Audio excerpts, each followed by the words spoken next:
Okay, so good morning, everyone. Good morning, Sir Elmer. Good morning, my Good morning. us. So Morning. today we will be having a good morning. So today, this morning, we will be having a virtual orientation or webinar regarding the Virtual Training Induction Program or the TIP in Agricultural Crops Production and situ. So before that, let me first welcome or acknowledge the following persons. So may I call on Ma'am Balasta Roquesa, Ma'am Haji Eunice, Sir Mendina Patrick Hi, Ma. James, Sir Robledo Junel, and yours truly. So for today's session or for today's webinar, which is um, the TIP Agricultural Crops Production and situ. So this course is designed to enhance your knowledge, skills, bright outlook, and work values in accordance with the prevailing standards in the technical vocational education training or the TVET sector. So on this webinar, um, the learners or we learners may understand the different skills, values or the work ethics and ano to? And the different or the importance of agricultural crops production and C2. So let us proceed to the 9 things that you need to understand and to be well oriented. So first is the program objectives. So at the end of this session, you need to attain or you need to reach the objectives of this program. So bakit tayo nagkakaroon ng ganitong virtual orientation sa agri-crops production? So second is the coverage of the program. So ano yung coverage? Ano-ano yung mga maiintindihan or malalaman natin on this course or specification. Third one is the units of competencies. So later on, Ma'am Eunice will discuss these competencies specifically in agricultural crops production. Kung ano-ano yung mga competencies na naka-indicate sa ating courses. So fourth one is the learning activities and technologies to be used. So what are the different mode of learning, whether it is online and offline? Paano natin siya ma-achieve or magagawa? So fifth one is the assessment methods. So there are two important assessment methods, which are the formative and the summative type of assessment. And the sixth is to how to submit outputs. So saan ba or ano-ano yung mga link or yung mga gagamitin natin on how or kung saan isa-submit yung mga outputs na ating ginawa. The seventh is how they are graded. And the next one is the how do learners monitor their grades. So kahit virtual, kahit online learning, makikita pa rin ng mga learners yung mga grades nila. Bale, ano pa rin, guided pa rin sila depende sa mga na-achieve nila or nagawang activities or natapos na activities. And the last one is the communication channel. So, ano yung magiging mode of communication since this is online learning? So, doon ni trainer i-discuss or doon siya mag-a-update, magpa-follow up regarding sa mga activities na kailangan i-submit or i-accomplish. So, general reminders during this webinar or this day. So first is test your audio, video, and internet connection, which is this is very important before you proceed to your activity or to our activity. Second is the purpose of the webinar.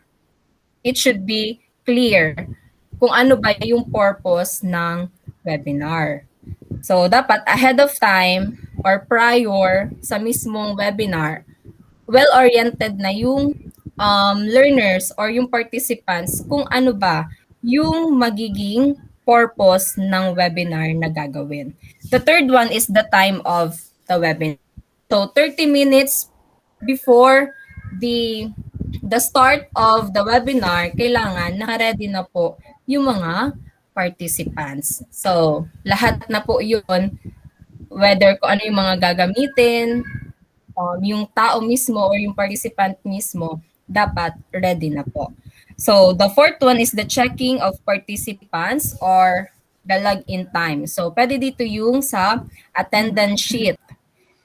Next is the checking whether participants are in the webinar. So, it doesn't necessarily mean na nakapag-attendance na yung participant, kailangan na mag-leave sa webinar. So, syempre, from time to time, pwedeng ma-check natin yung mga participants kung talagang present pa sila during this webinar. So, next one is kindly mute your microphones when not talking before the webinar. So, as a sign also of respect to the persons presenting or talking. Kapag may question, pwedeng mag-raise ng hand by clicking yung hand logo at magre-reflect naman po yun sa monitor na sign na may gusto kayong sabihin or i-clarify. Next one is an open forum will be made in the last part of this orientation. And last is recorded file of the orientation shall be posted at the Moodle. So this is the coverage of the program. The agricultural crops production NC2 qualification consists of competencies that a person must achieve to produce various agricultural crops which include performing nursery operations, planting, caring and maintaining of crops, and carrying out harvest and post-harvest operations. So these are the competencies included in our course, which is the agricultural crops production NC2.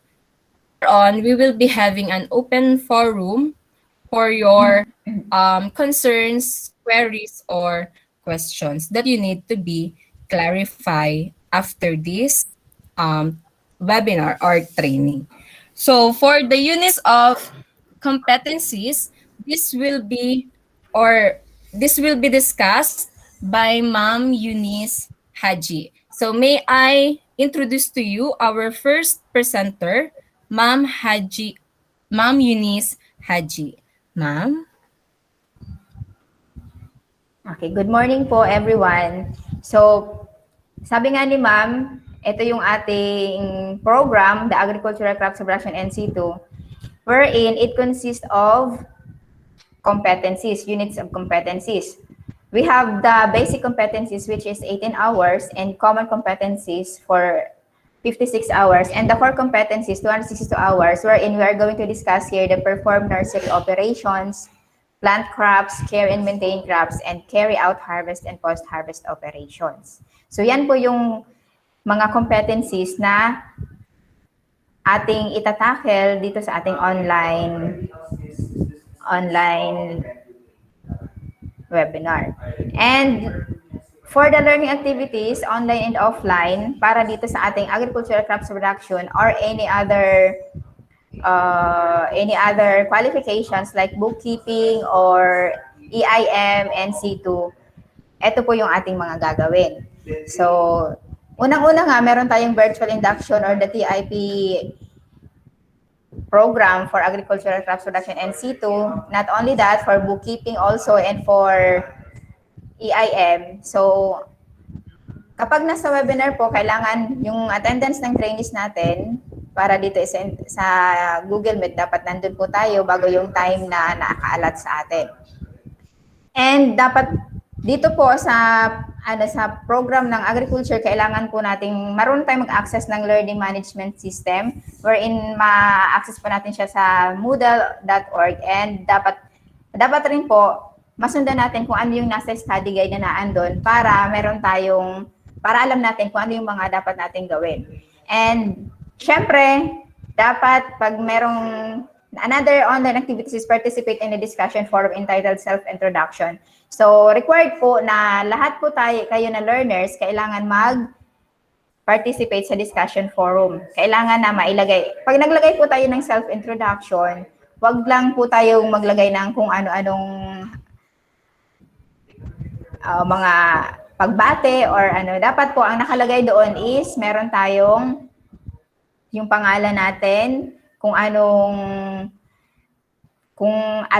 address natin, since ito naman ay agriculture program. So ang kailangan namin dito is at least K-12 graduate, or tumatanggap din naman kami ng mga ALS graduate para dito.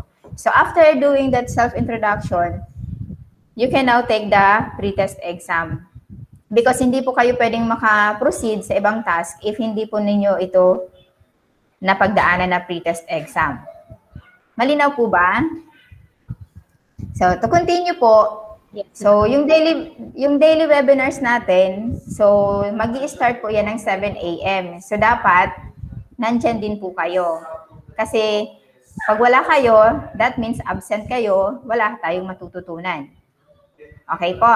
And then next po, online learning activities. Another one pa is yung lahat po, sa LMS po, makikita po ninyo dyan yung mga learning materials, or what I mean yung mga e-learning contents na in books and presentation po. And meron din po mga uploaded videos sa LMS para po mas mabigyan ng ano yung pag-aaral natin. So para at least mas matuto tayo, mas maintindihan natin kung ano yung mga lessons na naandun sa books. And after po niyan, may mga quizzes po dyan. After ng every discussion or lessons na naandyan, meron po tayong quizzes na nakaalat, graded po yon. So once na hindi nyo po yan na-take na mga quizzes, hindi po kayo makakaproceed din dun sa next lesson. And may mga forums din po na nakalagay po sa study guide. So lahat po ng forums, required po yon. So dapat meron tayong mailalagay na discussion doon. So kung ano yung discussion na hinihingi, kailangan po meron tayong maisagot doon or makipag-participate po tayo. So after po niyan, kapag nagawa po niyo yan lahat, meron po tayong tinatawag na, sabi dito, a certificate of achievement shall be awarded to those who have successfully completed the requirement for each competency. So pag nagawa niyo na po yung isang competency, meron po tayong tinatawag na certificate of achievement. So pwede po kayo maka-receive niyan, provided na nagawa po natin yung lahat ng required. Malinaw po?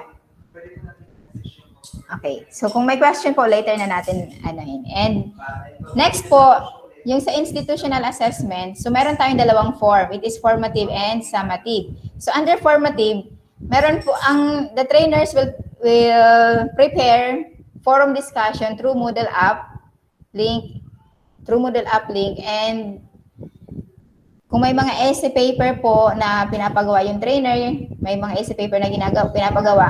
So meron po dyan na requirement, 1 or 2 sentences dapat po na nakagawa tayo para maipasa natin yon sa ating trainer. And research proposal, kapag may hinihingi pong ganyan, so required po tayo na magpasa rin po niyan para mabigyan ng maayos na grade.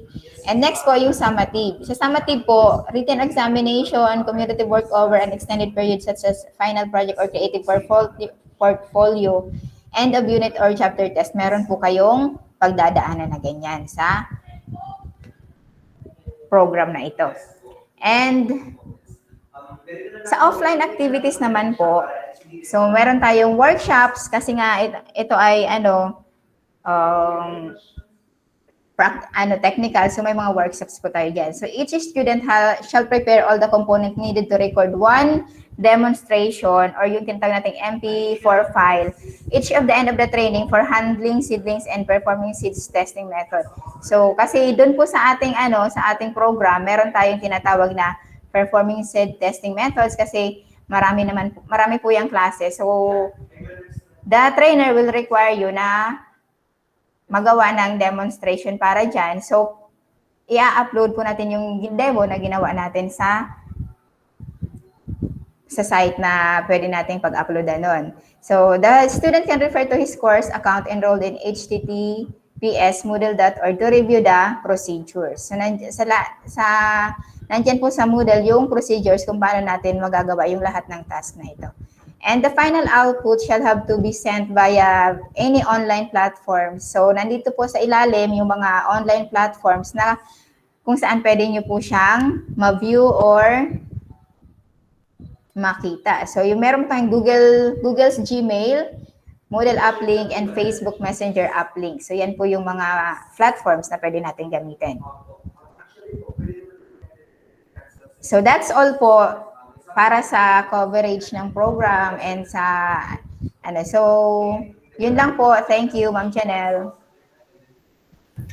Okay, so thank you po Ma'am Eunice Haji sa napaka-clear at gandang orientation sa ating mga learners. So later on, yung may mga questions regarding sa discussion or sa present ni Ma'am Eunice, mamaya po sa open forum, pwedeng doon na po i-raise yung concern. So for our next presenter, may I call on Sir Patrick James Mendina to discuss the assessment methods and how to submit outputs. Sir?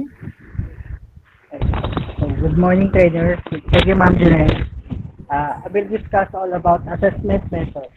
With regards sa assessment methods, trainers, dito nyo po magagawa po kayo na regarding po ito sa mga pagagawa sa inyo during the webinar training. For example, formative, gagawa meron din po ng forum discussion regarding Moodle app. Mag-set po ang facilitator ng mga platform or links na kung saan doon nyo po gagawin yung mga pinagawa during the seminar. Then, summative, pwede rin written task or cognitive work over extended periods as final project. Pwedeng portfolio. And the last one is kung gagawa po kayo ng mga videos, doon nyo rin po ipapasa sa ibibigay ng facilitator na link. And how to submit your output. Pwede rin pong tatlo. All written examination, recorded practical activities such as videos, research project may be submitted through Google Gmail, Moodle app link, or Facebook app link. Remind ko lang po na our main online platform submission or your output is Gmail only. Kung merong alternative account, see to it na inform po yung facilitator. Yun lang po. Ma'am Janelle. Okay, so thank you po Sir Patrick sa pag-orient regarding the assessment methods under the two, the formative and the summative, and kung saan isasubmit yung mga outputs na kailangan. So to discuss over how they are graded or how the learners or the students graded in their outputs, may I call in Sir Junel Bilen Robledo to discuss this topic. All right. Good morning, everyone. Good morning, sir. How they be are graded. Okay. The grade shall be given to the students with confirmed submitted outputs via the identified online platforms. These online platforms is that will be given as your LMS for every accomplished outputs or the tasks that I acquired or given to you as a students. Uh, Automatically upon submission and when I check it out, I will posted the grades automatically on the LMS. Okay. Next,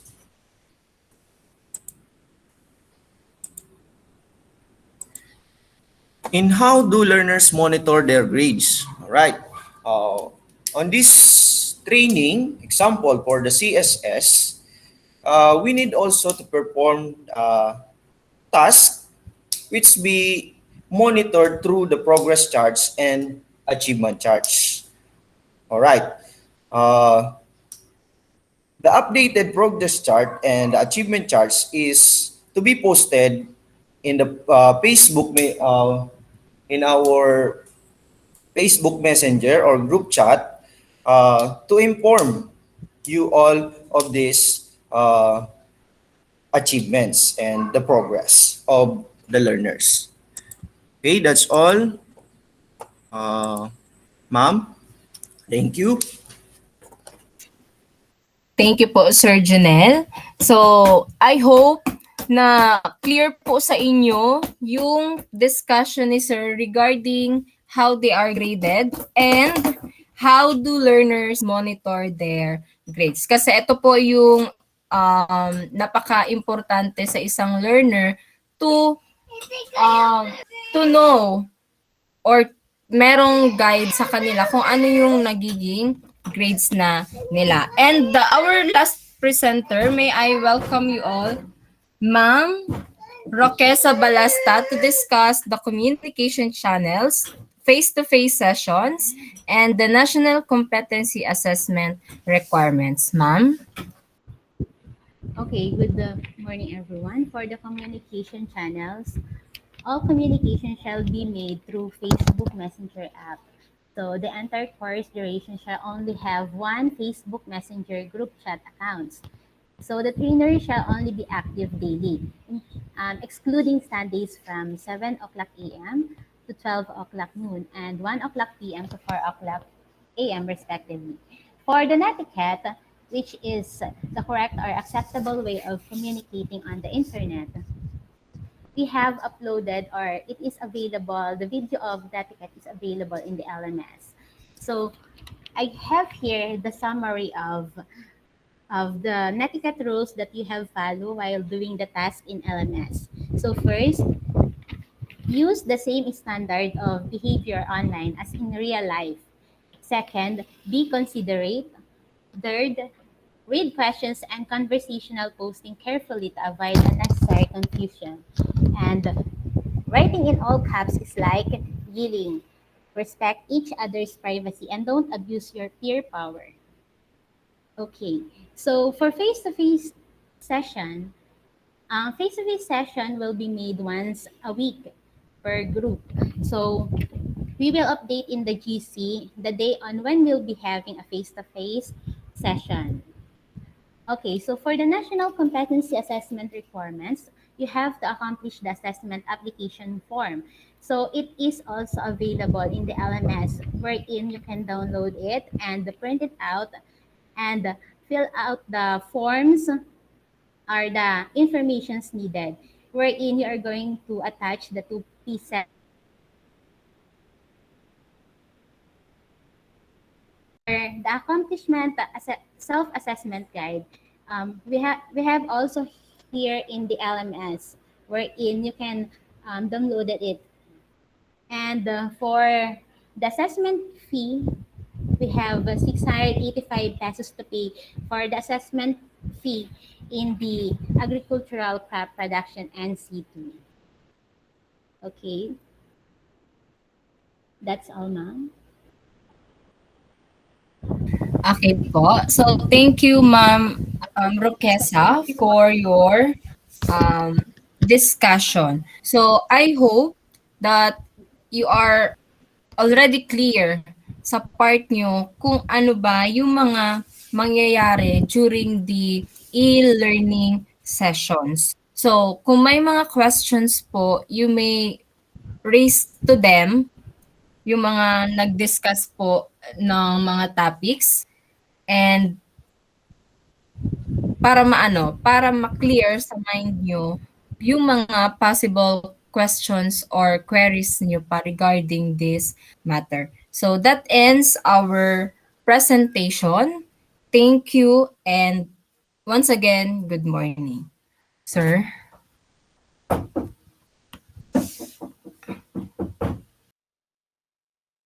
Tapos na? Sir Okay. Elmer? Yes, tapos na po? Apo, sir. Apo, Okay, sir. ma'am. Okay, ma'am, pa ano na po, pa-stop po ng record.